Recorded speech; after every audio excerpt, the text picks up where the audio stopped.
Candidates ng Mrs. Earth International nagpasiklaban sa national competition o costume competition nito. Alamin sa iSpotted report ni Anton.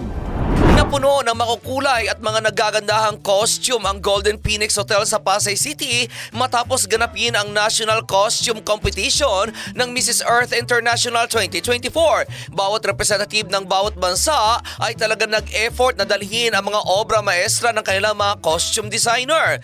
Kabilang sa mga nag-stand out sa nasabing event ang 3 pambato ng Pilipinas sa iba't ibang category. Sa Miss category o Lady of the Earth ay nag-stand out si Philippines sa kanyang national costume. Sa Mrs. Elite category naman ay si Mrs. Philippines rin ang nag-stand out. Sa Mrs. category ay pasabog ang mga candidates kung saan kabilang sa mga nag-stand out sina Mrs. Mexico, Mrs. India, Mrs. India Community in Middle East at Mrs. Vietnam.